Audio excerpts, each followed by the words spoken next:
welcome to my journey through the real book, number 119. This is Jimmy Rowles' great tune 502 Blues.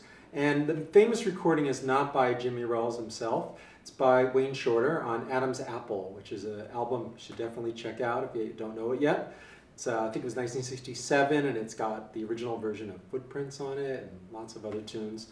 Wayne recorded a whole string of great albums during the 60s as leader, like Speak No Evil, Juju, a few others. And personally, I love his quartet albums when he didn't have other horn players with him. I mean, those are great too, of course, but I think somehow the ones with the quartet, which is Juju, ESP, and Adam's Apple, maybe another that I'm leaving out, it seems like the group really gelled in a way that it almost sounds like they're playing at a club, not in a recording studio. Because he wrote the music for the studio. Those weren't working bands, even though he played with people like Herbie Hancock, who he was in the Miles Davis group with. Those were studio sessions, and some of them sort of gel more than others. Even it's all great. Speak No Evil's a great album. Classic songs, classic performances, but I like the quartet ones, and this is a quartet one.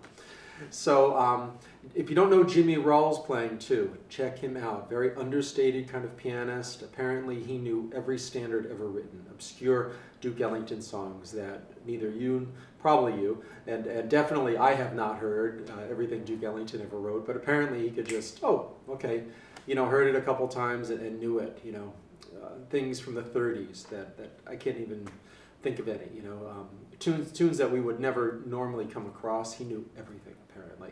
Great accompanist, very much in demand as an accompanist for vocalists. And if you can get your hands on an interview with him, I think there's one in The Great Jazz Pianist by Len Lyons. It was a collection of interviews Lyons did for Keyboard magazine.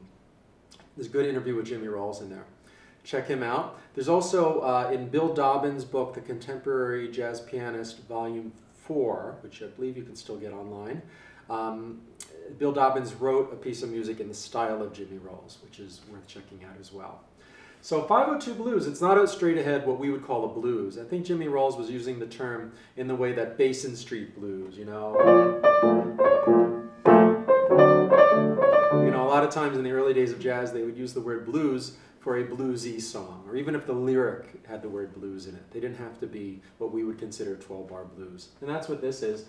Although in a way it has some characteristics of a blues. A bluesy note. And then that repeats. And then it goes up, sort of like the blues goes to the 4 chord. Well, this is a 3 chord in a new key, but it has a little bit of that oblique reference to a bluesy form. In my mind, at least. I don't know. It's not, but you would never consider this a blues, certainly not a 12-bar blues. It's interesting, just one fascinating thing I want to point out before I play it. When you're thinking of scales to use, a lot of times we look for the melody for a hint, And then this D flat major 7 sharp 5, beautiful chord. It's like an F over D flat. In the melody, Rowles uses C, B, A. But a lot of times we would play a scale that had a B flat in it. And that's what Wayne Shorter does. He doesn't use that same, you could consider the B a passing tone between chord tones, the B or the B flat. And I think, it's interesting. Jimmy Rowles heard it one way with the B natural. Wayne Shorter hears it another way with the B flat. So I think what this means is that there's no, quote, rules that we all have to go by. We think sometimes we have to memorize all these chord scales before we can even begin. It's using your ear. You know what the chord tones are and connect them with passing tones. That's how you form scales, not necessarily by reading a Jazz 101 book and sticking with it forever. If you take that one principle right there, can take you far and save you a lot of confusion. Because it's not about, okay, I got to use the Dorian here, I got to use a Mixolydian here. It's looking at the context of the tune and what you hear.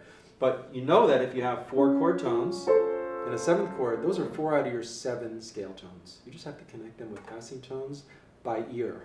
That's a big thing. But so you can improvise using the B or the B flat. Here's the B.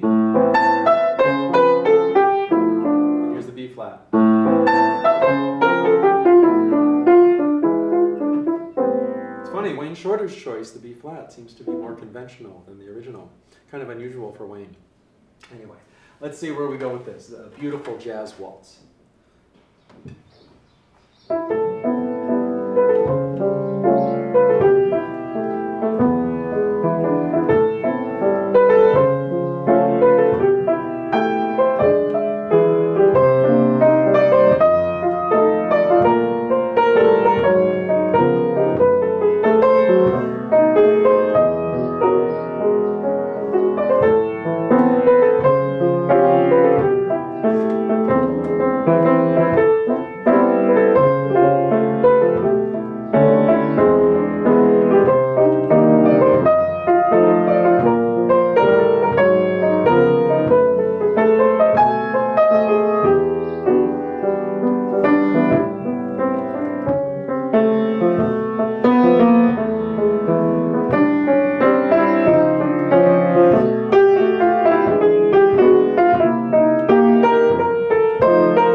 great tune. And you know, it's funny, a lot of times what happened there was, you know, I was coming towards the end of the solo, I wanted to go back to the melody, but I was still on a high point, you know, I was still playing energetically. And a lot of times we feel, when we're in jazz gigs or whatever, that when we get back to the melody, it has to come down to the beginning. You know, you're soloing, and then you go, and it has to be the same as it is at the beginning of the tune. And I think that's a big mistake. You know, ride that energy if you want. Even if you play it, but what I did there was I rode the energy like in a big band arrangement, played the whole melody again, and then I came down and I did it a second time at the end. So I played the melody 3 times in the arrangement.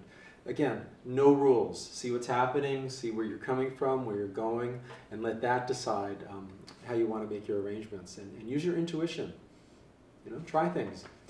So thanks for being here. Good luck. By the way, I couldn't find an arrangement or a recording by Jimmy Rowles himself. If you have one, or if you know one, put it in the comments for us so we can all check it out. I looked online, couldn't find anything right away at least. So share that with us. Thanks for being here. Good luck with your playing. Enjoy the journey. Try new things. I'll see you in the next video.